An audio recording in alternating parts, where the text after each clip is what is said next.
is free? Free, like the sun beaming, smiling from ear to ear, understanding freedom is here. From my head to my toes, I live on my own terms that creates an everlasting, long-term, fun love. Love. Love is free. It's free like a bird, like a dove soaring high above, representing the symbol of love. Love. Love is freedom. When I smile because I've been living for a while, wisdom, proving that I've been learning on my tile, that rotates with this world I call freedom. This is why I am free. It's because I love me. So I know what you're thinking. What is inner fortitude? First, inner fortitude is the deep and mental, emotional state that one uses to face challenges courageously. I work in planning as a profession, and we always say that even the best plan does not survive first contact. And Brittany's plan in life has had a lot of contact, and she has treated it not like a speed bump, but like a mountain range. And she's just run right through it, and she's tunneled through every unbelievable amount of adversity. And I think it's absolutely fantastic, and there's a lot to learn from her. I went blind and deaf. Because I couldn't hear, I was trying to figure out why I couldn't see. And I was in no pain, so it didn't register to me what was going on. After a couple of moments, my hearing came back, and I heard gunshots ringing. So I assumed I've been shot, even though I was in no pain. I reached over and called my friend's name, and she was gone. And everyone else in the back seat were gone. So I was left in the car just by myself while gunshots were ringing. There were about 20 gunshots. I decided to touch my face to confirm if I indeed been shot. I touched my face and my whole left side was gone.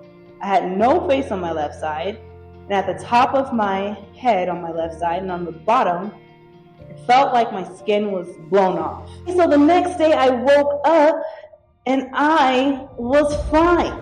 I was absolutely fine. I was safe. It was quiet. I didn't know where I was because I couldn't see still. But I was fine.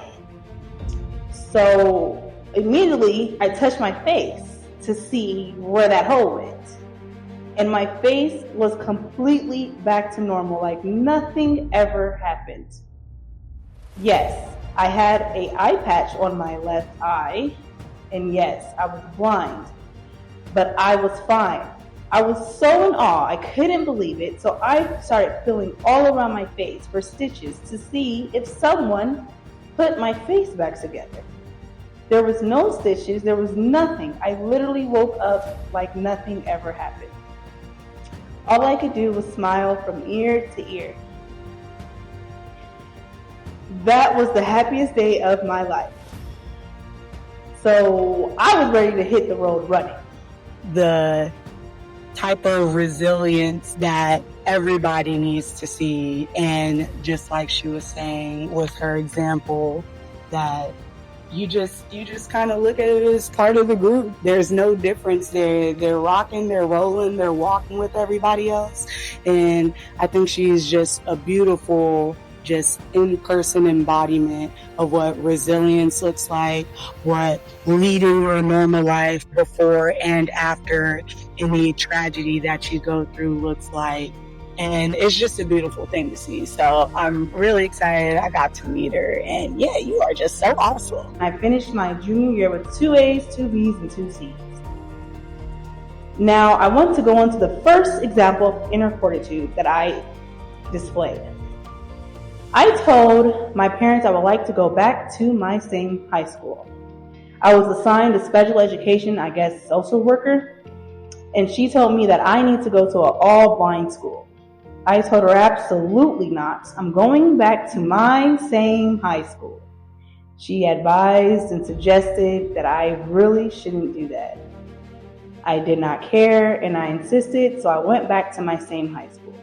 I graduated high school with a 4.0 in Student of the Year, and I was accepted into California State University, Dominguez Hills, located in Carson, California, which is a couple of cities over from Long Beach, California.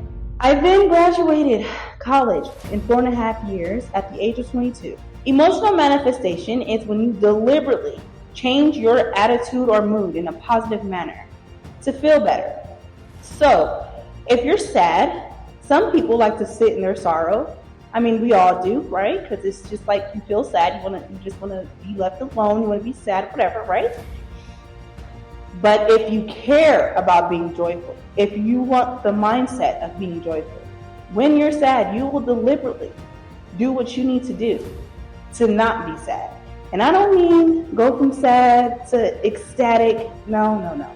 I mean going from sad to less sad. Therefore, that means you have to find your own coping strategies for your individual self that makes you feel better when you are in a rut. Because life brings sour lemons, right?